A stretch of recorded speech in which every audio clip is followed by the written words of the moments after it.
제가 그 지난주에 얼마 전에 제가 그 IBP에서 나오는 어떤 신간의 추천사를 부탁해서 추천사를 좀 써줬는데요. 그러니까 그 IBP 출판사에서 고맙다고 제게 이제 몇 권의 책을 보내줬습니다. 그 중에 한 권 그 신간을 제가 지난주에 바람 불어도 좋아라는 책입니다. 이 책을 제가 다 읽으면서 참 가슴이 좀 먹먹해지는 그런 그 감동을 받았습니다. 그 책의 내용은 이렇습니다. 나이 35살 먹은, 아직은 젊잖아요. 나이로 이제 셋째 막내 둥이를 놓고 이제 그 아이 이제 젖을 먹으면서 이렇게 보내던 어느 날 그 엄마가 갑자기 쓰러지는데 정말 전혀 예상치 못했던 뇌경색으로 쓰러져 가지고 이제 거의 자율신경이 완전히 마비돼서 식물인간처럼 아무것도 할 수 없는 상태로 이제 8년을 누워 있게 됩니다. 그런 아내를 돌보는 사람, 김병년이라는 목사님이시던데 보니까요, 이분이 저자입니다. 아직은 젊은 나이잖아요. 그렇게 집안에 이제 목회하면서 나름대로 참 이렇게 행복하게 살았는데 갑자기 이런 일이 생기니까 참 기가 막힌 일이 생겼습니다. 그래서 이제 이 목사님이 기도원에 가서 기도를 정말 간절하게 하고 집에 전화를 합니다. 딸이 이제 봤는데 특별한 엄마 어때? 무슨 일 없어? 왜? 기도원에 가서 그렇게 기도를 하고 뭔가 이제 하나님이 무슨 일이 일어났을 것 같은 느낌에 전화하면 딸이 그럽니다. 아빠, 아무런 변화가 없어. 그러면 이제 또 실망이 되는 거예요. 또 기도하고, 근데 아빠, 아무 반응이 없어. 엄마는 전혀 반응을 보이지 않습니다. 그렇게 이제 많은 세월을 보내면서 이 그 아내가 상태가 이제 점점 안 좋아지는 거예요. 그러다가 또 이 기계 오작동으로 인해 가지고 이 다리에, 이 발에 화상을 입어 가지고 또 할 수 없이 한쪽 다리를 절단해야 되고, 또 이 장모님이 이제 좀 이렇게 돌봐주시는데 장모님도 실수를 하셔가지고 또 떨어지게 해서 골반이 또 부러지고, 정말 참 기가 막힌 그런 일들이 계속 8년이라는 세월이 지나가게 됩니다. 그러니까 이제 오래 누워 있으니까 이제 욕창이 또 나기 시작하고 말이죠. 그러던 그 어느 날 이제 이 김병년이라는 이 저자가 그 내용에 보면 이런 장면이 있습니다. 이제 아내가 그 발에 화상을 입어가지고 기계 이제 물리치료하는 뭐 그런 기계 있나 봐요. 그래서 이제 병원에 다시 입원했는데 의사가 너무 단도직입적으로 딱 이야기를 하는 거예요. 다리 잘라야 됩니다. 그 말을 듣고 이 남편이 너무 가슴이 아파가지고 어디를 찾아가면 병원에 있는 이 성당처럼 생긴 그런 가가지고 거기서 이제 하나님을 향해서 그냥 원망을 하고 막 하나님한테 막 쏟아붓는 그런 장면이 나옵니다. 그래서 거기서 이제 이렇게 외치는 거예요. 하나님, 나 이제 그만 때려요. 충분히 하셨잖아요. 하나님을 향해서 막 절규하면서 통곡을 하는 그런 장면이 나옵니다. 그런 내용인데 제 관심을 끈 것은 뭐냐 하면은 이분이 목사지 않습니까? 그래서 보통 우리가 목사님이라서 참 잘 참고 기도하면서 잘 인내하고, 그래서 그 기도로 인해서 사모님이 이제 회복되어지고 그런 내용이 아니라 처절하게 그 고통과 싸우면서 기도 중에 하나님의 음성을 듣는데 무슨 음성을 듣냐면 이런 음성을 듣습니다. 내 아내는 낫지 않아. 병년아, 인생의 거친 파도를 타며 나만 바라보아라. 내가 고쳐주겠다 이런 음성이 아니고 네 아내는 낫지 않는다 병년아. 그러니까 소망의 기미가 전혀 보이지 않는 그런 시간들, 기가 막힌 시간들을 매일, 그것도 현실이지 않습니까? 매일 현실의 아픔으로 겪으면서 목사이기에 앞서서 한 인간으로, 젊은 한 남자로서 정말 그러나 또 그도 하나님 앞에 선 한 성도로서, 한 그리스도인으로서 인간적인 고뇌에 끊임없이 한계를 느끼면서 거친 파도와 싸우는 그런 자신의 어떤 모습들을 아주 그대로 쏟아내는 그런 내용이었어요. 그렇지만 끝까지 그 사랑의 끈을 놓지 않고 씨름하는 그 영혼의 씨름의 그 모습들이 그대로 고스란히 녹아있는. 그래서 거기 보니까 김동원 목사님이 추천사를 썼는데 이렇게 썼더라고요. 믿음이란 이런 것이다. 이것이 믿음이다. 고통이 없어지는 것이 아니고 그 고통 가운데서 끝까지 하나님을 믿고 살아내는 것이, 이것이 진짜 믿음이다. 그런 그 추천사를 썼더라고요.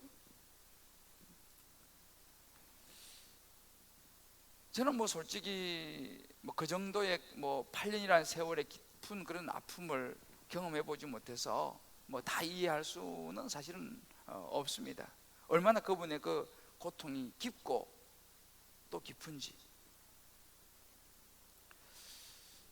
여러분, 성령 충만해도, 예수를 잘 믿어도, 심지어 목사이고 신실한 장로이고 권사이고 집사이고 성도라 할지라도 세상을 살아가다가 이런저런 인생의 고난과 고통과 위기를 만날 수 있다는 것을 우리에게 이야기해 주고 있습니다.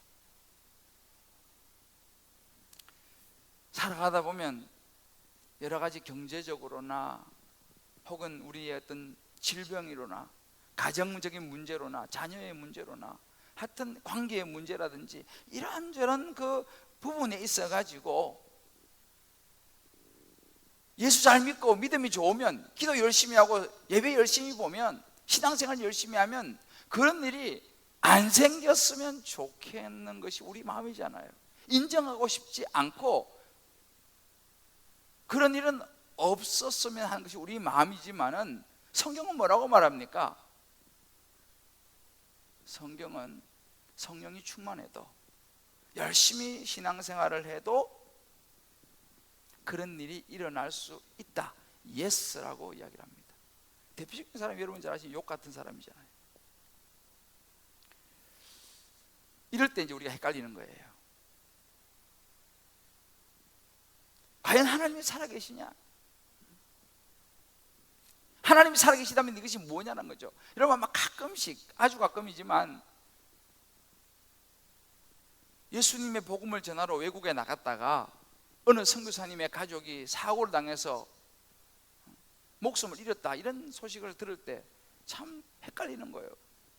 나쁜 짓 하러 간 것도 아니고 예수님 복음 전하겠다고 타국에 나가가지고 선교하는데 사고를 만나고, 그런 소식을 들으면 사실은 헷갈립니다. 하나님이 살아계신다면 어떻게 이런 일이 있을 수 있냐라는 것이죠. 그것도 이제 이런 세계에 대해서 깊이 생각해 보지 못했다든지 안 믿는 사람이라 그러면 뭐 그거에 대해서 이야기할 것도 없습니다. 당연히 뭐 헷갈리는 거죠. 아마 여러분들 중에서도 이제 신앙생활 잘하는데 아직 남편이라든지 혹은 가족 중에서 믿음이 없는 사람들이 있으면 그런 일을 딱 보면 뭐라고 말합니까? 아니 예수 잘 믿으면서 하나님이 있다면서 왜 그런 일이 일어나? 라고 한마디 툭 던지면 할 말이 없어지는 것이 사실입니다. 그런 고난과 위기는요, 아까 그 목사님 얘기했지만 하나님 나 좀 그만 때리세요, 그만 하셨으면 됐잖아요 라고 말할 때도 왜 하나님, 왜 나에게? 라는 질문을 던질 수 있게 한다는 것입니다. 그럼 어떻게 보면 하나님을 의심하게 만들고 하나님께 가까이 가지 못하도록 우리의 신앙을 어찌 보면 방해하는 것이 됩니다. 그때 우리는 어떻게 해야 되는가? 베드로와 요한이 지금 그런 상황에 처해 있습니다. 우리가 지금 보고 있는 이 베드로가 성령이 충만해가지고 복음을 전하고 말씀을 선포하는데, 오늘 성경 보게 되면요, 이 1절에 보면 사도들이 백성들에게 말할 때에 말합니다. 이 말은 아직 말이 맞지 않았어요. 지금 설교 중이에요. 예수님의 복음에서 설교하는 중에, 설교 끝나지도 않았어요. 설교하는 중에 무슨 일이 일어납니까? 제사장과 성전 맡은 자와 사두개인들이 들이닥쳐서 사도 요한과 이 베드로를 잡아가지고 옥에다가 가두는 장면이죠. 여기 지금 설교하면서 막 그 안전병에 일어나고 기적이 일어나는 그 장면이에요. 지금요 굉장한 장면이잖아요. 안전병이라는 기적이 일어나는 이런 장면에서 지금 이러한 고난과 위기가 그 자리에서 지금 일어나고 있는 것입니다. 만약에 그때 이 베드로가 이런 상황에서 두려워하고 옛날처럼 한번 물러선다든지, 옛날에는 자기 겁나가지고 막 3번 예수님 부인하고 그랬잖아요. 그때처럼 도망가든지 물러선다든지, 아니면 뭐 하나님한테 실망한다든지, 야 진짜 하나님 살아있는 거 맞느냐라고 뭐 의심한다든지, 어떤 회의가 와가지고 막 헷갈려가지고 아이고 이건 뭐 더 이상 내가 이런 사역 못하겠다 하고 돌아서 버린다면, 만약 그랬다면 어떻게 됐겠습니까? 베드로가 그렇게 했다면 아마도 적어도 베드로는요 오늘날 우리가 알고 보고 있는 그런 베드로로 하나님 앞에 쓰임받지는 못했을 것이다 라고 우리는 생각해 볼 수 있습니다. 여러분 보십시오. 여기서 우리 한 가지 잡아야 되는 포인트가 뭐냐면 바로 이것이 사단이 노리는 것이라는 것입니다. 사단은 기가 막힌 타이밍을 알고 있습니다. 사단은 어느 타이밍에 공격해야지만이 우리가 넘어질 수 있다는 것을 너무너무 잘 알고 있습니다. 사단은 특별히 우리가 성령 충만할 때, 일이 막 잘 되어갈 때, 신앙생활 한번 잘해보려고 할 때, 교회도 마찬가지예요. 교회가 막 부흥하려고 할 때, 그 우리 신앙이 어느 선을 넘어서 다음 신앙의 차원으로 가려고 할 그런 타이밍에 우리의 발목을 잡는 게 이게 사단이에요. 제대로 한번 내가 하나님을 믿어봐야겠다라고 마음 작심을 하고 시작하는 그런 타이밍이죠. 왜 그렇습니까? 그런 타이밍에 놔두면 이 사람이 큰 제목을 커버리거든. 하나님의 사람으로 제대로 서버리거든요. 교회도 마찬가지예요. 교회가 경고에 서버리거든. 그러면 어떻게 됩니까? 사단이 굉장히 어려워지죠. 자기 편을 잃어버리게 되는 것이죠. 그래서 사단은 그런 상황에서 고난과 위기를 만나게 함으로 인해 가지고 태클을 거는 거예요.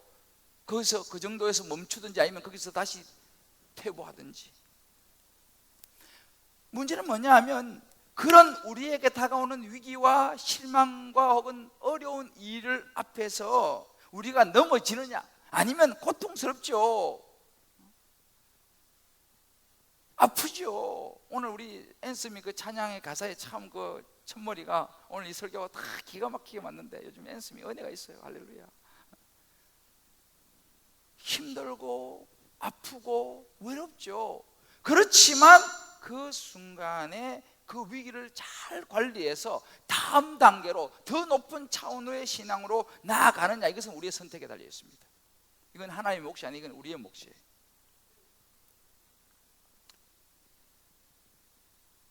베드로는 여기에서 멈추거나 물러서거나 돌아서거나 주저앉지 않았습니다. 베드로는 그 다음 단계로 나아갔습니다. 오늘 우리가 보려고 하는 것이 뭐냐면, 고통이 없는 것, 고난이 없어서가 아니라, 고난이 해결되어서가 아니라, 고통은 그대로 있지만 그것을 끌어안고요.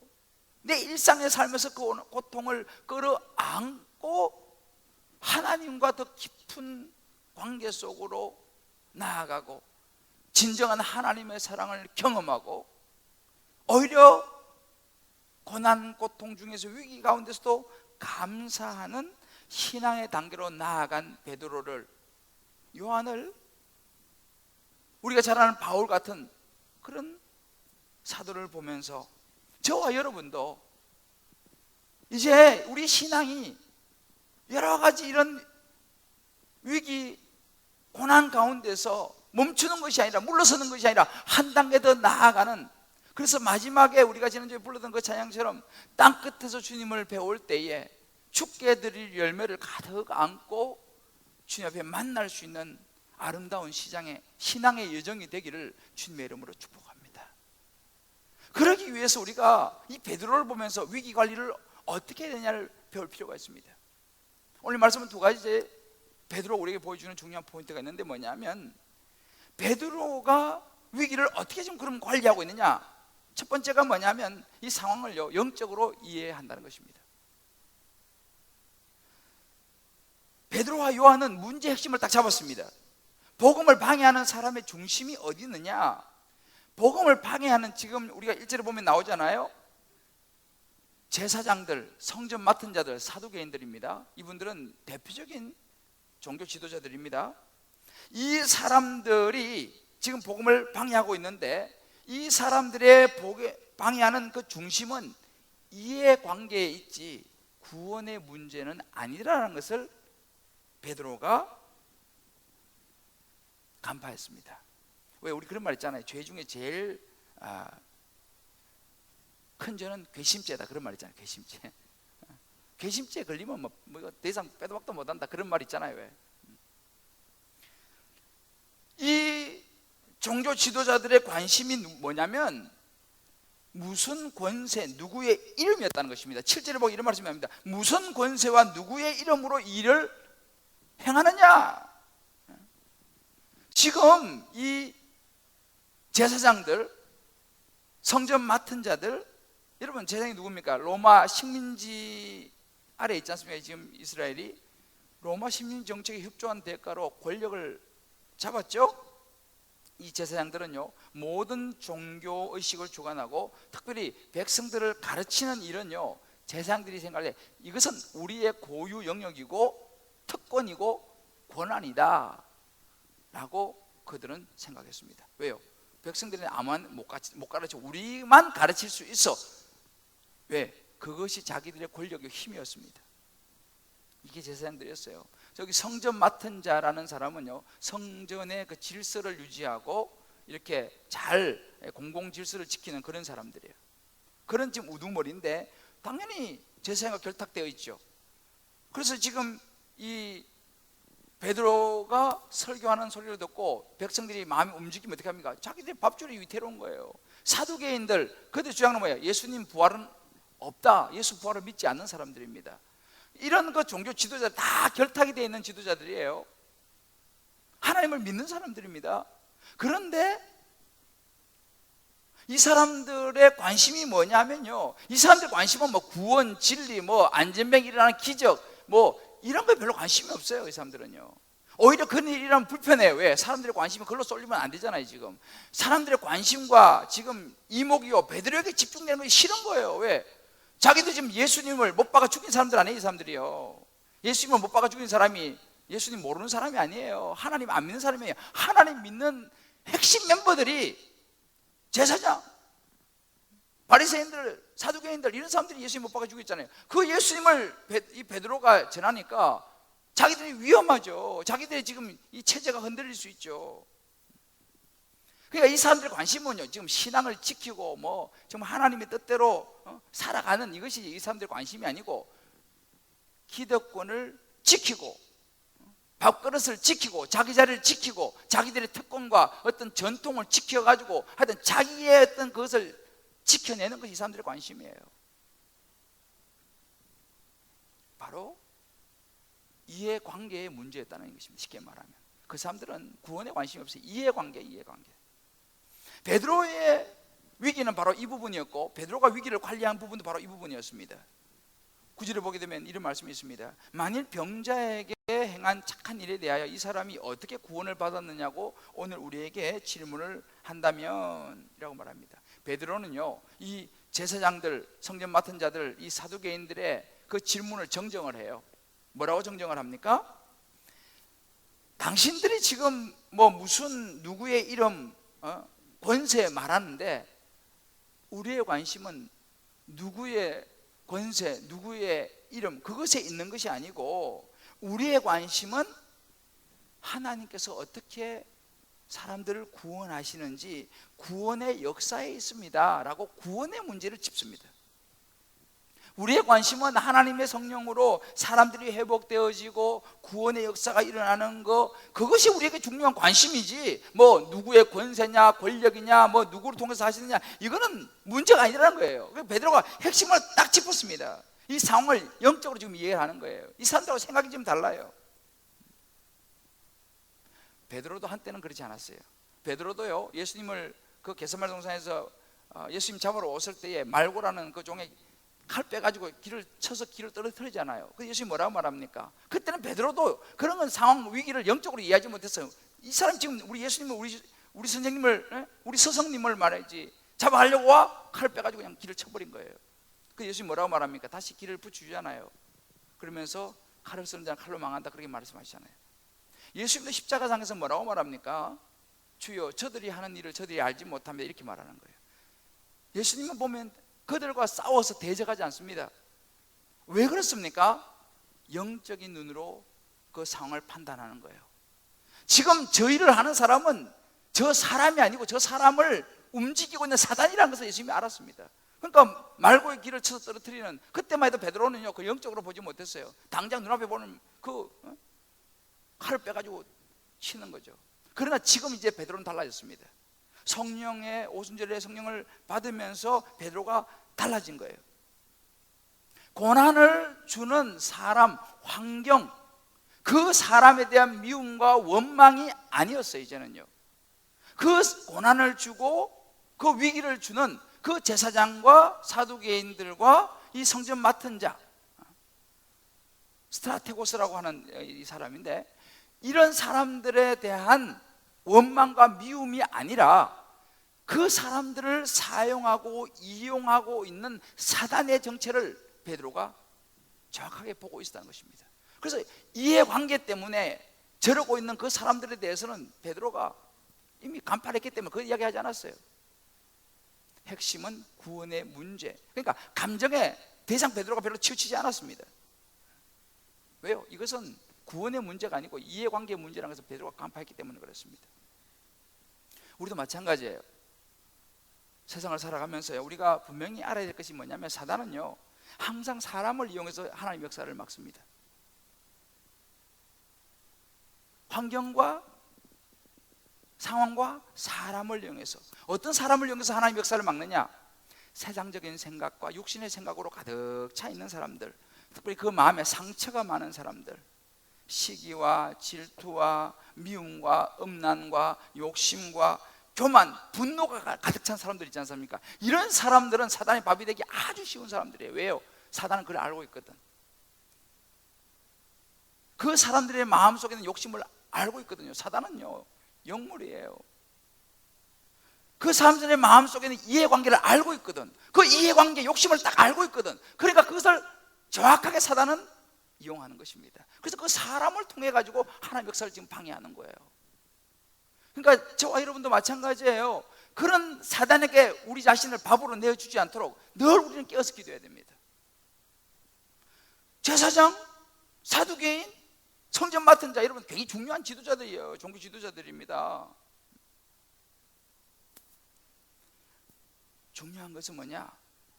우리가 이런 상황을 볼 때에 사단에게 그런 빌미를 주는 그런 타겟이 안 되어야 되고, 또 그런 상황이 발생했을 때 혹은 그런 사람을 만났을 때에 우리의 관심은 어디냐? 그 사람에게 두는 것이 아니고 그 사람을 움직이고 있는 사단에게 우리의 영적인 통찰력을 가지고 보아야 된다는 것입니다. 여러분 살아가시면서요 여러 가지 일이 있을 수 있습니다. 뭐 경제적인 어려움을 만날 수도 있고요, 뭐 부부간에 문제가 있을 수도 있고요, 뭐 자식의 문제가 있을 수도 있고요, 뭐 질병, 건강의 문제가, 이 모든 것이 뭐냐면 특별한 어떤 하나님의 섭리를 제외하고는 대부분 사단이가 무너뜨리려고 하는 것이죠. 오늘날 얼마나 많은 가정이 무너지고 있습니까? 얼마나 많은 부부 사이에 문제가 생기고 있습니까? 부모 자식 사이에 문제가 생기고 있습니까? 얼마나 많은 경제적인 문제가 생겨서 그 경제적인 문제로 하여금 많은 사람들을 패배하게 만들고 침몰하게 만들고 있습니까? 얼마나 많은 각종 질병들이 우리를 무너뜨려 가고 있습니까? 여러분, 이런 인생, 우리의 신앙생활을 하는데 생기는 일입니다. 이런 일들을 보면서 우리가 어떻게 그걸 보아야 되냐는 것입니다. 여기서 우리가 영적인 눈으로 보아야 한다는 거예요. 감정적으로 막 남편하고 막 싸우고 부인하고 막 싸우고 자식하고 막 이런 감정적인 싸움 대립이 아니라, 그 사람을 미워하는 것이 아니라 그 사람을 이용하고 그 사람 속에 들어가 가지고 하나님의 역사를 방해하고 가정이 깨어지게 만들고 포기하게 만들고 하는 그 사단의 정체를 우리가 파악하고, 그 사단에 대해서 우리가 영적인 싸움을 선포하고, 오늘 우리가 주의 진리 우리 찬양 불렀지 않습니까? 영적인 싸움을 선포하고 기도와 말씀으로서 하나님의 음성을 듣고 대처를 해야 되는 거예요. 이것이 베드로의 위기 관리였습니다. 그는 정확하게 영적인 부분을 파악하고 짚었습니다. 그리고 하나님의 음성을 들으면서 이제 감정적으로 대처하지 않았어요. 우리가 인생을 살아가면서 만나는 수많은 위기에 있어서 우리는 어떤 사람, 상황, 표면적인 것을 보고 대응하고 우리가 일비할 것이 아니라, 그런 이해관계 때문에 우리가 그 상황 속에서 헷갈릴 것이 아니라, 그 핵심에 있는 사단의 세력을 보면서 영적으로 이해하면서 우리의 삶의 모든 위기를 베드로처럼 헤쳐나가야 될 줄을 믿습니다. 두 번째는 뭐냐면, 베드로의 위기 관리는 뭐냐면, 분명한 신앙의 중심 예수 그리스도가 그에게 있었다는 이야기입니다. 여러분, 지금 베드로는요, 생명이 위태로울 수 있는 위기 앞에 서 있습니다. 예수님을 죽인 사람들 아니에요. 그 사람들이요, 예수님을 잡아가지고 재판해가지고 죽인 사람들이잖아요. 이 사람들이요. 그러니 자기도 그 예수님을 전하면 똑같이 잡혀가지고 재판받고 똑같이 죽을 수 있는 생명이 위태로운 그런 지금 상황에 이 베드로가 놓여 있습니다. 그런 상황에서 베드로가 뭐라고 말합니까? 10절을 보게 되면 이렇게 말합니다. 너희와 모든 이스라엘 백성들은 알라. 너희가 십자가에 못 박고 하나님이 죽은 자 가운데 살리신 나사렛 예수 그리스도의 이름으로 이 사람이 강건하게 되어 너희 앞에 섰느니라. 분명히 말하는 거예요. 예수 그리스도의 이름으로 이 사람이 건강해서 너희 앞에 섰다. 그는 조금도 주저하지 않습니다. 분명하게 예수 그리스도 이름을 이야기하는 거예요. 11절 12절 뭐라고 말합니까? 이 예수는 너희 건축자들의 버린 돌로서 진보통의 머릿돌이 됐다. 그러면서 우리가 잘 아는 구절 12절이죠. 다른 이로서는 구원을 얻을 수 없나니, 천하 사람 중에 구원을 얻을 만한 다른 이름을 주시니 없다. 아주 분명하게 예수 그리스도를 선포하고 있습니다. 정면으로 지금 나가는 거예요. 지금 꼬리 내려도 지금 시원치 않을 판에 아주 그냥 대놓고 정면으로 지금 나가는, 다른 이름이 없다는 거예요. 여기서 우리 볼 수 있는 것은 베드로의 확고한 신앙 중심, 구원자는 예수 그리스도밖에 없다는 확실한 신앙 중심을 우리가 볼 수 있습니다. 여러분, 그 여기 나가면 은혜 인출기 가면 돈 찾을 때 아무 핏넘버나 넣어가지고 돈이 나오지 않잖아요. 자기 고유한 비밀번호를 넣어야지 돈이 나오지 않습니까? 아무리 뭐 때리고 뭐 어떻게 해도 뭐 달게도 안 나옵니다. 마찬가지라는 거예요. 진리는 하나밖에 없다는 것입니다. 세상에 우리 인류를 구원할 수 있는 다른 이름이 없다는 거예요. 예수님 말씀하셨죠. 요한복음 14장 1절을 보면 나는 길이요 진리요 생명이 나로 말미암지 아버지께로 갈 자가 없다 분명히 밝혀 있었습니다. 다른 길이 없다는 걸 베드로는 분명히 알고 선포하는 것입니다. 이것도 굉장히 중요한 인생의 중심입니다.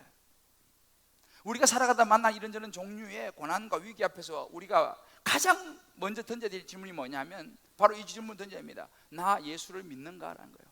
나 예수를 믿는가?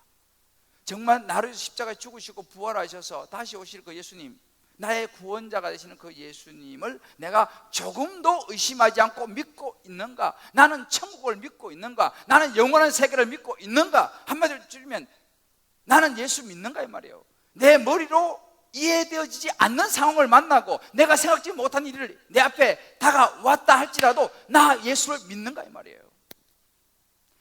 끊임없이 기도해도 응답하지 않는 그런 상황인데도 불구하고 내가 그 하나님을 신뢰하는가 이 말이에요. 내가 예수를 믿는가 이 말입니다. 이 질문은 굉장히 중요한 질문입니다. 만약에 우리가 이 질문에 대답할 수 있다면 우리는 어떤 인생의 고난과 위기에도 흔들리지 않고 담대할 수 있다는 것입니다. 베드로가 그랬습니다. 왜요? 내가 내 인생의 주인 되신 예수를 믿기 때문에, 내 인생을 책임질 하나님을 믿기 때문에. 그래서 제가 항상 성경에 써놓고 선포하는 게 굉장히 중요한 거예요, 사실은요.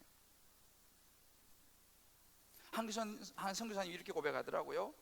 주님의 이름을 부릅니다. 이 땅의 어느 한 모서리에서 그렇게 주님을 부르다가 떠나는 것이 선교사의 몫인 것 같습니다.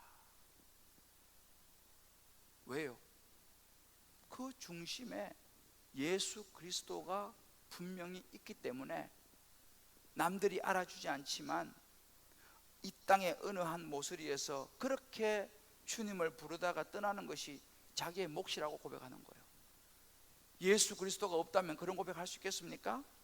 많은 성도들이 자기의 직업을 버리고 결혼도 포기하고 자식 교육도 포기하고 그 길을 갈 수 있겠습니까?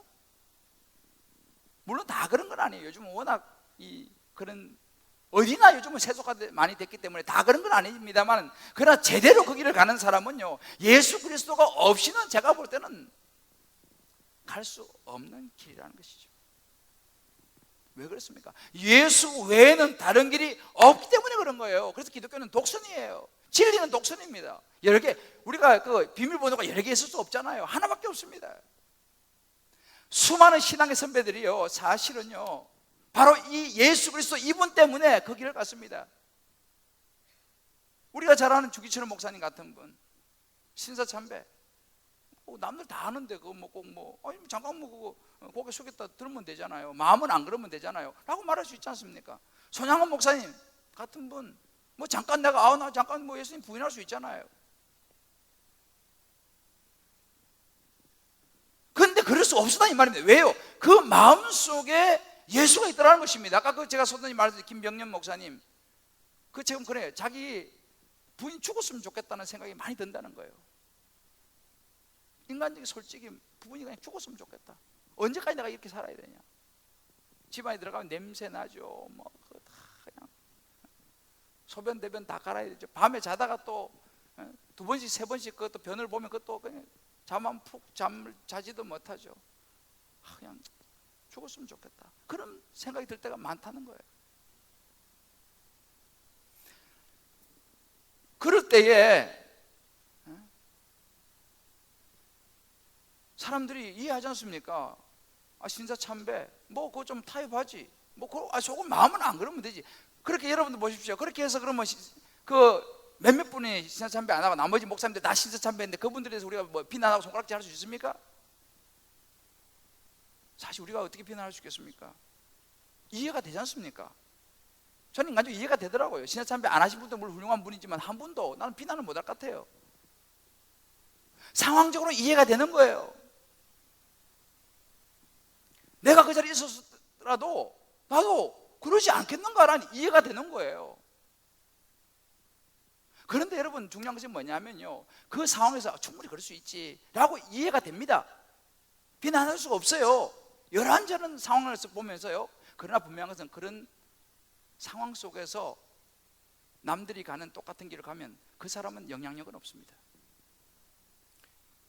우리가 비난할 수 없고 본인도 비난받을 건 아니지만, 그러나 그리스도인으로서 영향력은 저는 없다고 보는 거예요. 그럼 어떤 사람이 영향력이 있느냐? 그런 포기할 수 있고 포기해도 누가 뭐라고 말할 수 않는 상황 속에 있다 할지라도 그런 상황 속에 그 고통을 이겨내고 뛰어넘은 사람은요, 그런 사람은 쓰임을 받는 거예요. 그런 사람이 영향력을 미치는 거예요. 그러니까 김병년 목사님이 그것을 그렇게 처절하게, 현재도 ING 언제까지 될지 모르지만, 그러나 그 가운데서도 하나님 붙들고 그 첫 번째 낸 책이 뭐예요? 그래도 난 당신이 좋아. 그런 책을 첫 번째 내는 거예요. 그 부인을 향한 그 사랑의 그 고백들을 하면서 바람 불어도 좋아. 바람이 없어서 좋은 게 아니에요. 바람은 여전히 있습니다. 고통이 있습니다. 그래도 나는 이제 이 바람이 좋아졌다는 거예요. 그러니까 이분이 영향력이 있는 거죠. 저는 예수 믿는 사람이 이렇게 한다고 생각합니다. 예수 믿는 사람이요, 할 수 있어요. 해도 요즘은 누가 뭐라는 사람이 없어요. 예를 들어서 그렇잖아요. 예를 들어서 우리가 하나 예를 들어봅시다. 술 한잔 먹는 거, 요즘 교회 다닌다고 술 한잔 안 먹는 사람 대체로 별로 없어요. 제가 볼 때는 안 먹을 수 있어요. 그거 그렇지 않습니까? 옛날하고 시대가 달라졌어요. 그거 뭐 한 잔 먹는다고 죄 짓는 것도 아니에요. 사실은 예수 잘 믿으면 천국 가는 거예요. 그러나 그런 사람은 적어도 영향력이 없다는 거예요. 그럼 누가 있느냐? 남들 다 할 때에 누가 문제 비난할 사람도 없어요. 그러나 그런 상황 속에서도 그것을 내가 하나님을 생각하면서 뛰어넘는 사람이, 이런 사람들이 영향력을 끼치는 거예요. 저는 예수 믿는 사람들이 어떤 사람이 그런 영향력을 끼치는 사람이 된다는 것입니다. 오늘날 세상이 원하는 그리스도는 어떤 사람이냐? 자기하고 비슷한 사람, 이해되어지는 선에서 살아가는 그런 신앙인이 아니고, 야, 그 고통을 어떻게 뛰어넘어? 라고 말하는 그런 상황에서 뛰어넘는 이런 사람, 그런 고통을 감내하면서도 그것을 뛰어넘는 한 차원 높은 수준의 그리스도인들을 이 사회는 보기를 원한다는 것입니다. 교회가 왜 그렇습니까? 오늘날 왜 교회가 영향력을 잃어가고 있습니까? 왜 예수 믿는 사람이 영향력이 점점 줄어들어가고 있습니까? 왜 목사가 영향력을 잃어가고 있습니까?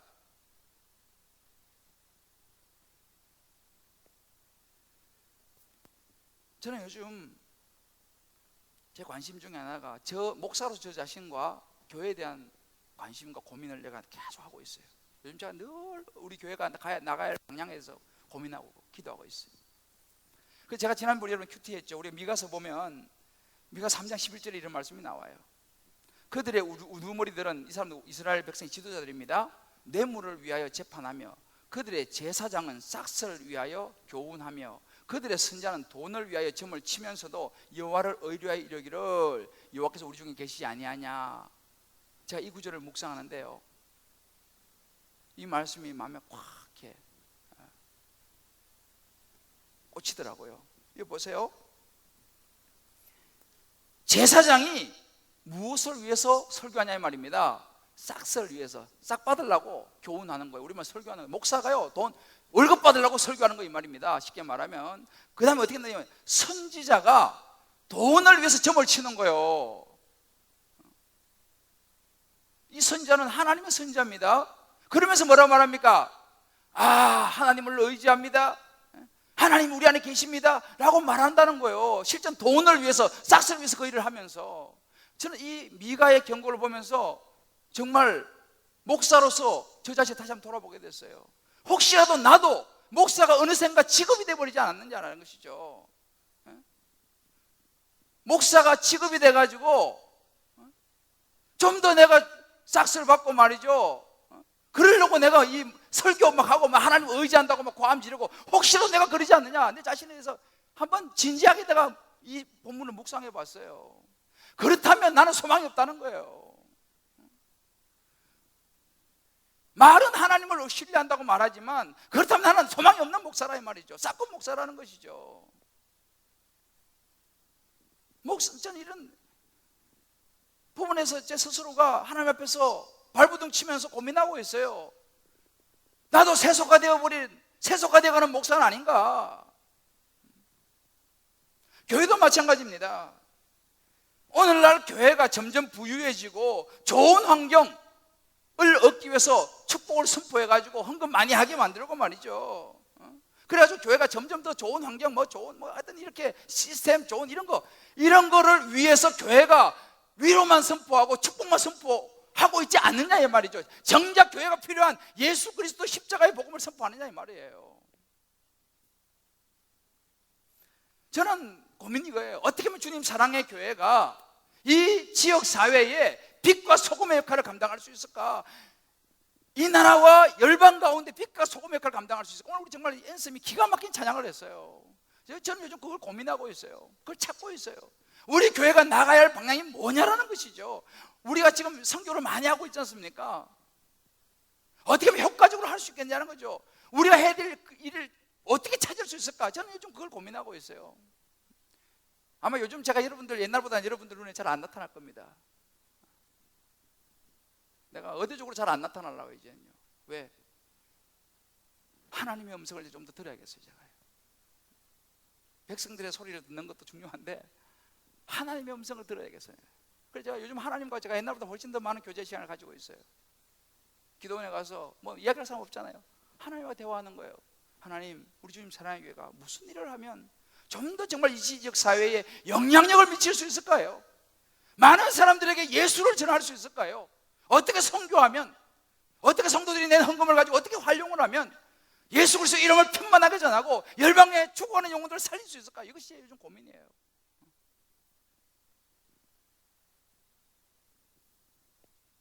사랑하는 성도 여러분, 여러분 예수 믿습니까? 예수 그리스도에 대한 확신이 없으면요, 우리 언제든지 변할 수 있어요. 환경이 바뀌고요, 상황이 어려워지면요, 우리 변할 수 있습니다. 헷갈릴 수 있어요. 예수 믿어도 헷갈리고 변하는데요, 뭐 예수 믿어도요, 말씀 가까이 하지 않고 기도하지 않으면요, 우리 마음이 헷갈리고 변할 수 있습니다. 예수 믿어도. 그런데 예수를 정확하게 믿지 않으면요, 사실은요, 우리 이 시대 살아가면서 고통이 오면요, 안 헷갈릴 사람 누가 있습니까? 저는요, 한때 그런 그 질문을 받은 적이 있어요. 제 중학교 2학년 때였어요. 어느 날 우리 교회, 시골의 교회죠, 전도사님이 나한테 물었어요. 성경 공부를 하다가, 야 대조야, 너 예수님 믿니? 아이, 믿죠 제가요. 그래? 그러면 만약에 지금 내 앞에 누가 와서 칼을 놓고 너 예수 믿는다 그러면 넌 죽고, 예수 안 믿는다 그러면 내 살려줄게라고 말해도 너 그래도 너 예수 믿는다고 말할 수 있겠어? 라고 나한테 질문하는 거예요. 그 전도사님이. 상당히 좀 무식한 질문이었어요. 근데 제 어린 마음에 좀 충격적이었어요. 겁이 덜컥 나더라고요. 내 앞에 칼 딱 넣고 너 예수 믿으면 죽고 안 믿으면 살려줄게 라고 말한다면 너 그래도 믿는다고 말할 수 있겠어? 그 때문에 내가 솔직히 말해서 대답을 못했어요. 그거 좀 겁나는데요. 대답을 못하겠더라고. 그때 그 전도사님이 나보고, 너 그럼 지옥 가는데? 그리고 성경을 마치고 돌아섰어요. 집에 오는데 제 마음이 굉장히 괴로웠어요. 야, 그럼 나 지옥 가나? 그럼 내가 어릴 때부터 교회 다니고 막 성경 퀴즈 대회에서 1등하고 예배 내가 한 번도 안 빠지고 지금까지 내가 그러면 교회 다니는 거는 뭔가? 그렇지만 내가 자신이 없는 거예요. 내가 예수, 난 칼을 놓고 말하면 그래도 난 예수 부인할 수 없습니다, 예수 믿겠습니다라고 말할 자신이 없더라고 제가요. 그때부터 제가 어린 나이에 고민을 했어요. 일주일 동안 밥맛이 없더라고. 중학생이 뭐 생각하면 얼마나 깊이 생각하겠습니까만은, 그럼 내가 지금까지 믿은 예수가 뭐냐 이 말이지. 그럼 내가 이때까지 믿고 했던 성경학교 하고 했던 그 모든 것이 그런 거 아무것도 아니었네. 학교 와서 공부하는데 공부 안 되는 거예요. 금요일 날이 다가왔습니다. 근데 제가 목요일쯤으로 기억돼요. 그날도 고민하고 있었어요. 야, 내가 지금까지 믿은 예수가 뭐냐?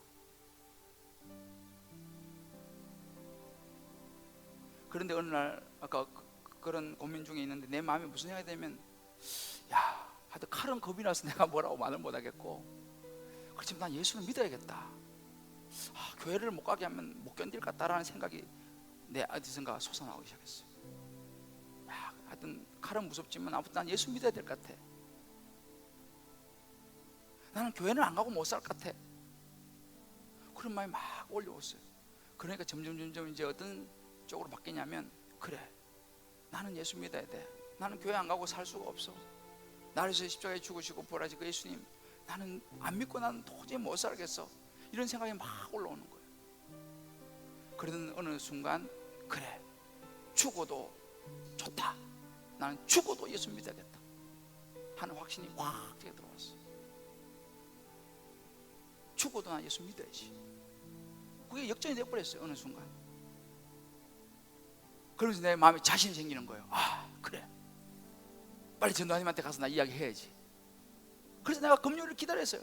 빨리 와라 금요일. 그래가지고 성경 보러 다 학교 갔다 쫙 달려갔어요. 전도사님, 저 이제 말할 수 있어요. 저는 죽어도 예수 믿어야겠어요. 내가 이야기했어요. 그때 그 전에 웃으면서 그래, 너 이제 천국 갈 수 있어. 여러분, 그것이 제 인생에 있어서 결정타였습니다. 그전에 내가 예수 안 믿은 게 아니에요. 사실은요, 저는 내가 믿었어요. 그러나 상황 앞에서 내가 자신이 없더라니까요.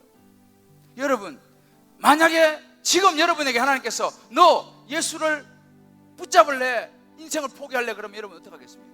속으로 한번 대답해 보세요. 그래도 나는 예수 믿어야겠습니다. 나는 그래도 예수 놓칠 수 없습니다. 기가 막힌 일이, 회사가 다 망하고 내가 병들어 죽게 되고 모든 것이 다 사라졌다 할지라도 주님, 나 예수 믿어야겠습니다 라고 이런 말씀할 수 있겠습니까? 말씀할 수 있겠어요? 예수 내가 잘 믿는데 모든 다 망해버렸어.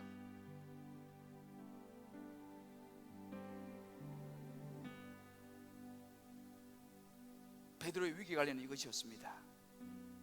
예수 그리스도에 대한 분명한 신앙 고백, 그것이 있었기 때문에 베드로는 흔들리지 않았다는 사실이에요. 저와 여러분, 우리는 이 질문을 던져야 됩니다. 나는 예수를 확실히 믿는가? 나를 위해 십자가에 죽으시고 부활하신 그 예수 그리스도, 나는 그분을 놓을 수 없는가? 아니면 아직도 내가 헷갈리고 무슨 일 닥치면 회의를 가지고, 물론 사람이니까 그럴 수 있어요. 저도 마찬가지예요. 그러나 이 예수가 분명하다면요, 쓰러지고 자빠지고 위태위태하지만 우리는 포기할 수 없는 거예요. 여러분, 오늘 성찬식은 바로 이것입니다. 이 성찬식 여러분 형식이 아니에요. 이 성찬식이 뭐냐면 나의 이 신앙을 고백하는 거예요. 나 예수 믿습니다. 나의 죄를 십자가에 죽으시고 부활하신 그 예수님 내가 확실히 믿습니다. 이것을 고백하는 것이 성찬식입니다. 복잡하게 생각할 거 없어요. 저는 오늘 이 말씀을 통해서 성령께 여러분에게 주시는 음성을 듣고 앞으로 살아갈 인생이 많지 않습니까? 수많은 위기가 다가올 것입니다. 고난이 올 거예요. 물론 안 오면 좋죠. 그러나 고난이 없으면 좋겠고, 고난이 사라지면 좋겠고, 회복이 되면 좋겠지만은 설사 그러지 않는다 하더라도 그 고난을 끌어안고 갈 수 있는 믿음의 결단, 저와 여러분에게 있게 되기를, 또 한 차원 높은 차원의 신앙으로 나아가게 되기를. 그래서 바울이 감옥에 앉아가지고 기뻐한다고 고백할 수 있는 그 단계에 나아갈 수 있는 저와 여러분 되시기를 주님의 이름으로 축복합니다. 베드로전서 2장 19절에 이런 말씀이 있습니다. 부당하게 고난을 받아도 하나님을 생각함으로 슬픔을 찾으면 이는 아름답다고 했습니다. 저는요, 기도하면서 하나님께서 이 찬양을 저한테 생각나게 하셨는데, 예수가 우리를 부르는 소리, 주님이 우리를 부르는 거예요. 너 지금 어디 서 있냐? 너 나 확실히 믿냐? 이 찬양 같이 부르면서 우리가 한번 응답했으면 좋겠습니다. 여러분들 떡을 받으신 다음에 가지고 계시고 먹는 것은 좀 이따 함께 공동체로 고백하고 같이 저와 같이 먹도록 하겠습니다. 우리 찬양 부르면서 떡을 받겠습니다. 예수가 우리를 부르는 소리, 그 음성 부드러워,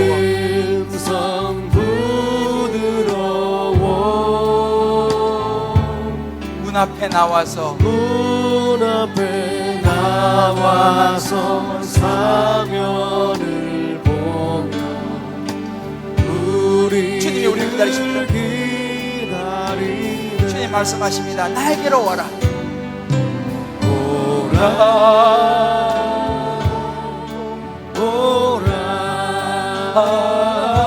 방황치 말고 와라. 방황치 말고 오라. 죄 있는 자들아 이리로 오라. 주 예수 앞에 오라. 간절히 오라고 부르실 때, 간절히 오라고 부르실 주님이 우리를 부르십니다. 너 나를 믿니? 우리는 지체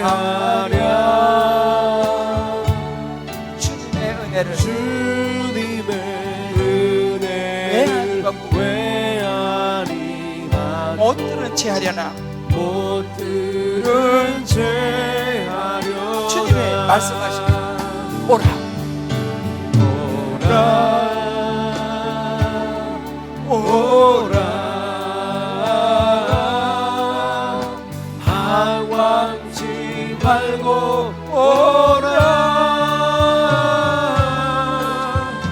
죄 있는 자들아 이리로 오라.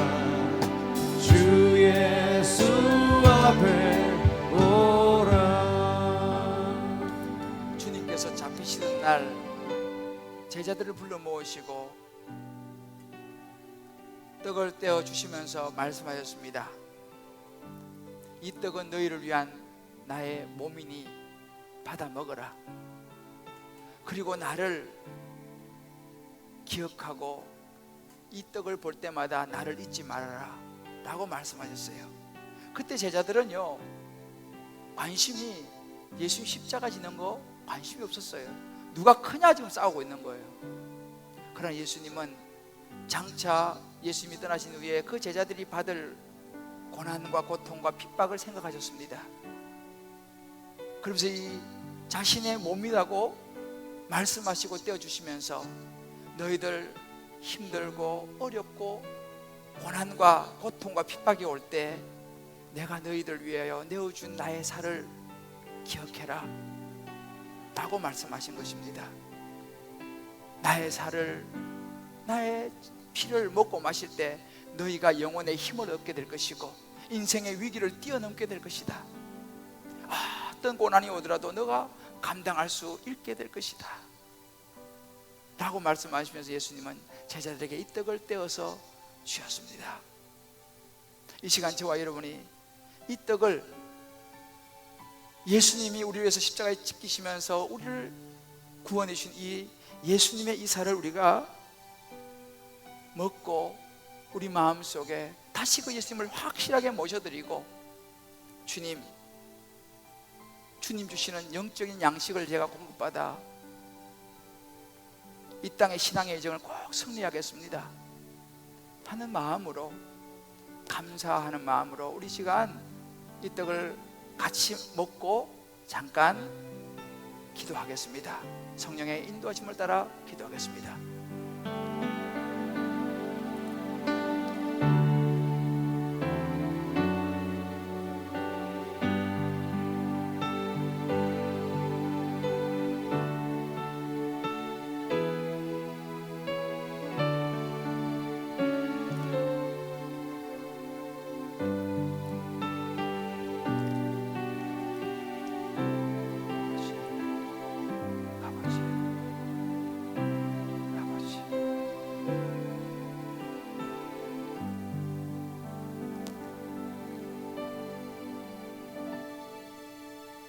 하나님 아버지, 오늘 우리 말씀 앞에서 우리 자신을 돌아보며 우리 자신을 펼쳐놓고 보니 부끄럽기 짝이 없습니다. 어찌 보면 우리가 제사장이었고 우리가 성전 맡은 자였고 사두개인이었습니다. 우리의 관심이 말씀과 구원에 갔기보다는 우리 자신의 이해관계에 가 있을 때가 많았음을 고백합니다. 신앙을 머리로만 감당했던 모습을 발견합니다. 주여, 우리의 하나님 앞에 이런 모습들을 용서하여 주시옵소서. 우리가 그리스도의 몸에 참여하면서 내 살은 참된 양식이라 주님께서 말씀하시며 떼어주시던 그 떡을 기억하면서 오늘 이 시간 주의 떡을 우리가 먹었습니다. 이 떡을 통하여 우리가 영적인 강건함을 다시 회복해 하여 주옵소서. 우리 삶의 모든 모순된 것들, 믿음에 반하는 것들, 위선적인 것들 깨끗이 정리하게 하여 주옵소서. 십자가 앞에 우리 자신을 가까이 다가앉게 도와주시고 믿음의 행위에 부조화 있었다면 주여 새롭게 정리하게 하여 주시옵소서. 우리 욕구와 물질과 시간과 마음과 감정까지도 온전히 주님께 의탁하고 이제 예수님 닮아가는 신실한 예수님의 제자가 되게 하여 주옵소서. 주님, 이 시간 이제 계속해서 주의 보혈을 기념할 때에 그 보혈의 능력이 우리 안에 들어와 우리의 모든 더러운 것을 깨끗이 씻고 새로운 신앙의 차원으로 나아가는 은혜가 있게 하여 주옵소서. 예수님의 이름으로 기도드립니다. 아멘. 이 시간 계속해서 우리의 잔을 받겠습니다. 보혈을 지나 우리 찬양을 부르면서 주님 앞에 나아가 이 잔을 받고 여러분들 찬양 혹은 기도하시면서 준비하셨다가 함께 공동체로 저와 함께 잔을 들겠습니다. 보혈을 지나 하나님 품으로, 보혈을 지나 아버지 품으로, 보혈을 지나 하나님 품으로 한 걸음씩 나가네. 보혈을 지나 하나님 품으로, 보혈을 지나 아버지 품으로, 보혈을 지나 하나님 품으로 한 걸음씩 나가네. 존귀한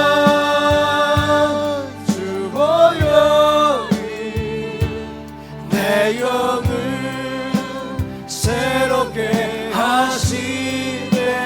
아멘. 존귀한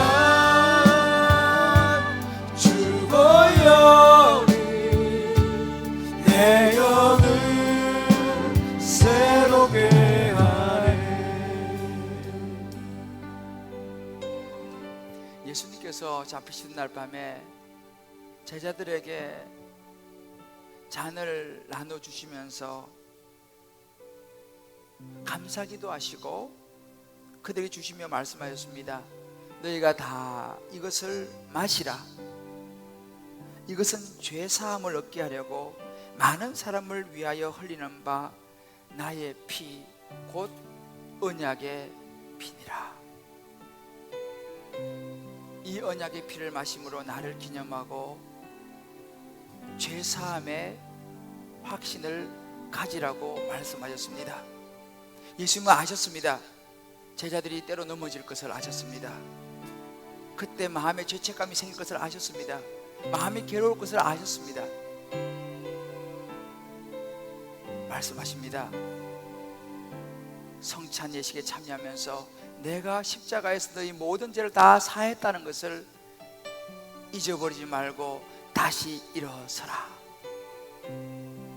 이 예수님께 주시는 보혈은 언약의 피입니다. 이 예수님의 보혈은요, 우리가 살아가면서 과거, 현재, 미래의 모든 죄까지 용서하지 못할 죄가 없습니다. 우리 마음에 어떤 상처도 치유하지 못할 상처가 없습니다. 우리 모든 삐뚤어진 관계도 회복시키지 못할 것이 없습니다. 어떤 육체의 질병도 하나님께서 원하신다면 치료하지 못할 병이 없습니다. 그 능력을 가진 것이 바로 이 보혈의 잔입니다. 우리 한번 이 시간 이 잔을 들기 전에 주의 보혈 능력이 있도다 이 후렴 부르면서 다시 한번 이 보혈을 확신하고 함께 공동체로 마시며 기도하겠습니다. 주의 보혈 능력 있도다. 주의 피 믿으오. 주의 보혈 그 어린 양의 매우 귀중한 피로다. 이 시간 우리가 예수님의 잔을 기념할 때에 이 순간도 하나님이 원하시면 기적은 일어날 수 있음을 저는 믿습니다. 이 보혈의 잔을 우리가 마실 때에 하나님의 새롭게 하심을 경험하시기를 주의 이름으로 축복합니다. 함께 잔을 들겠습니다.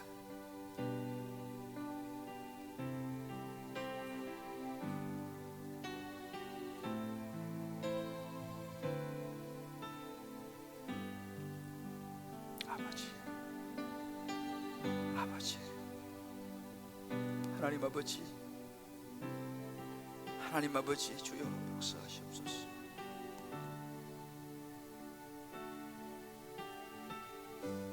아버지 하나님, 그렇습니다. 역사하시옵소서. 주의 보혈로 씻으시고, 주의 보혈로 새롭게 하시고, 주의 보혈로 치료하여 주옵소서. 오 하나님 아버지, 아버지, 이제는 우리는 예수 그리스도의 피로 한 형제 자매가 되었습니다. 육신의 형제 자매도 소중하지만 그리스도 안에서 함께 떡과 피를 나눈 형제 자매는 더없이 소중합니다. 이 시간 한번 기도할 터인데, 여러분들 가족이 같이 오신 분들은 가족 손을 잡으시고요, 또 혼자 오신 분들은 옆에 있는 형제 혹은 형제는 형제끼리, 자매는 자매끼리 손을 한번 잡아보십시오. 이제 우리는 하나님 안에서 한 가족, 한 공동체가 되었습니다. 함께하지 못한다는 것은 가슴 아픈 일입니다. 그러나 주님은 함께 하시기를 원하십니다. 이 시간 기도할 때 여러분의 손을 잡은 그 형제 자매를 위해서 한번 마음껏 축복하며 기도했으면 좋겠습니다.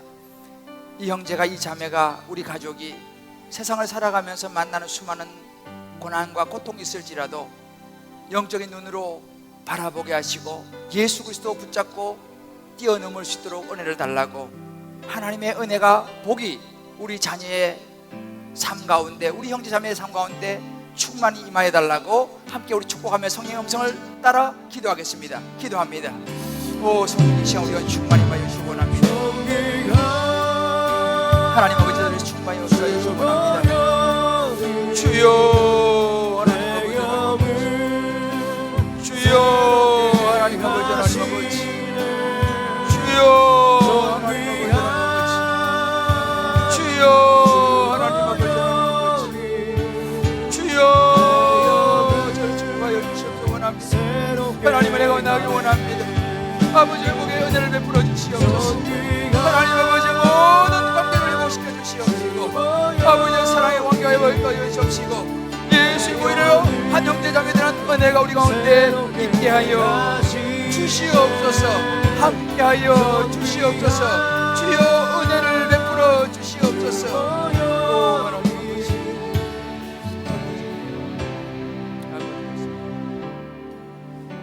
우리 손을 잡은 채로 한 가지만 더 기도하겠습니다. 이제 합심해서 우리 공동체를 위해서 한번 기도했으면 좋겠습니다. 주님 사랑의 교회라는 공동체를 하나님이 세우셨습니다. 이제 이 공동체 안에서 교육자들, 우리 평신도 사역자들, 성도들 한마음 한 뜻이 되어서 예수 그리스도의 복음을 전할 수 있는, 제자되어 세상을 변화시킬 수 있는 생명 공동체가 되게 하여 주옵소서. 은혜와 말씀의 공동체가 되게 하여 주옵소서.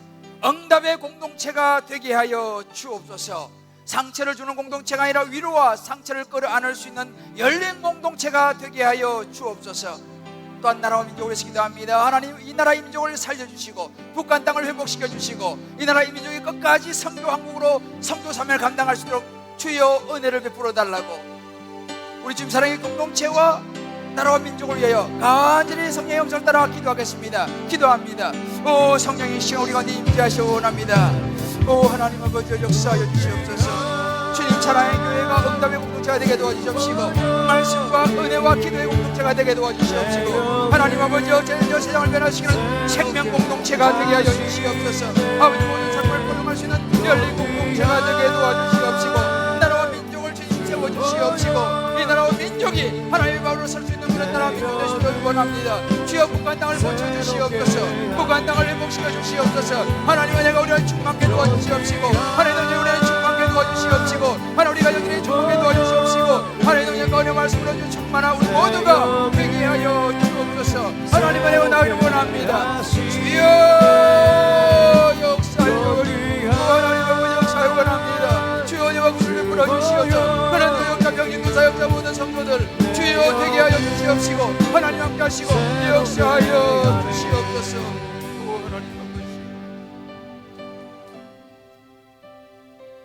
하나님 아버지, 저희들 부족하지만 손에 손을 잡고 기도하였습니다. 함께 주의 주신 성찬을 나누면서 그리스도 안에 한 형제 자매요 하나님께서 엮어주신 가족임을 다시 한번 확인하게 하셔서 감사합니다. 하나님 아버지, 이 성찬을 통하여서 이제 우리 인생을 살아가며 만날 수 있는 이런저런 경제적인 혹은 관계적인 혹은 육신의 질병이나 가족의 여러 가지 어려움, 이 모든 것을 뛰어넘을 수 있는 영적인 눈을 허락하여 주옵소서. 무엇보다 예수 그리스도 붙잡고 하나님 아버지, 날마다 일어서는 우리 공동체가 되게 하여 주옵소서. 세상 사람들이 말하는 복이 아니라 하나님께서 말씀하시는 하늘의 신령한 복을 받게 하여 주옵소서. 사랑을 실천하는 복을 허락하여 주옵소서. 십자가를 피하는 것이 아니라 더 잘 질 수 있는 힘을 얻게 하여 주시옵소서. 더 예수를 닮아가게 하여 주시옵소서. 온전히 제자되어 세상을 변화시킬 수 있는 생명 공동체가 되게 하여 주옵소서. 주님, 무엇보다 내 뜻이 아니라 내 삶에 하나님의 뜻이 이루어지게 하여 주옵소서. 예수 그리스도의 이름으로 기도합니다. 아멘. 우리 시간 다 자리에 일어나시면서 이렇게 한번 축복했으면 좋겠습니다. 예수 그리스도 그분이 제 신앙의 중심입니다. 이렇게 한번 서로 고백합시다.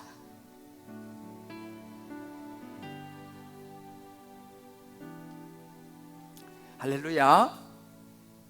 여러분, 로마서 8장 24절 25절 이런 말씀이 있습니다. 우리가 소망으로 구원을 얻었음에 보이는 소망이 소망이 아니니 보는 것을 누가 바라리요.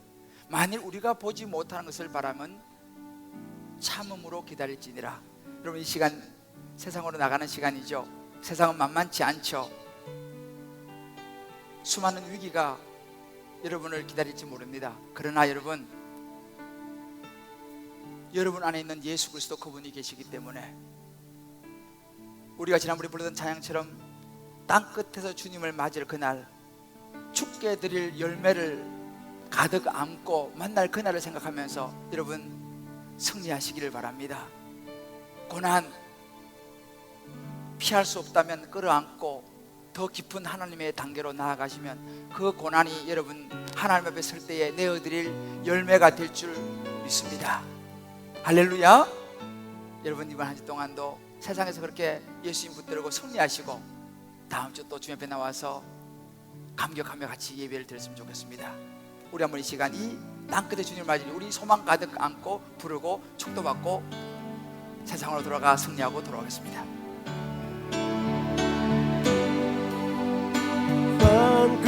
땅끝에서 주님을 맞으리 주께 드릴 열매 가득한 곳 땅끝에서 주님을 배우니 땅끝에서 주님을 배우리 주께 드릴 노래 가득한 곳. 그렇습니다. 우리의 고백입니다. 땅의 모든 끝 찬양하라 주님 오시니 우리의 소망입니다. 예수 그리스도가 우리의 주인이십니다. 땅의 모든 끝에서 주님을 찬양하라 영광의 주님 곧 오시니. 우리도 손을 들고 하나님 향하여 우리의 고백을 마지막으로 다시 한번 드리겠습니다. 땅끝에서 주여 우리 마음을 받아주시옵소서. 죽게 드릴 열매를 가져 주께 드릴 열매 가득한 곳 땅 끝에서 주님을 만날 땅 것입니다. 끝에서 주님을 뵈보리 주께 드릴 노래 가득한 곳 그렇습니다. 하나님 아버지, 나의 모든 것 찬양하라 주님 오실 길 예비하라. 주님 오실 길 예비하라 땅의 모든 끝에서 땅의 모든 끝에서 주님을 찬양하라 영광의 주님 곧 오시리라 이제는 우리 주 예수 그리스도의 크신 은혜와 우리 하나님의 무한한 사랑하심과 성령의 인도하심이 오늘 이제 다시 한번 말씀 앞에 서서 모든 일들을 영적인 눈으로 바라보고 무엇보다 내 신앙의 중심 되신 예수 그리스도를 붙잡고 땅끝에서 만날 주님을 가슴 가득 열매를 안고 주님 제가 이렇게 고통스러웠지만 잘 감당하고 주님 신앙을 지켜서 주님께 왔습니다. 참 힘들었지만 주님 잘 이겨냈습니다 라고 땅끝에서 주님을 만나 말할 그날을 기억하면서 더 열심히 좌절하지 않고 당당하게 살아가리라고 결단하며 이번 한 주 동안 세상 속에서 거친 파도 헤치면서 승리하리라 결단하는 모든 주의 백성들, 사랑하는 우리 모든 형제자매들, 가족들, 자녀들, 모든 기도 제목 위에 특별히 오늘 이제 몽골로 선교를 떠나서 이 예수 그리스도의 복음을 전하고 돌아올 우리 사랑하는 형제 자매들 머리 위에 태국으로 일본으로 각계각처로 선교를 떠나는 모든 이들 머리 위에 이제부터 영원토록 함께 하시기를 간절히 축원하옵나이다.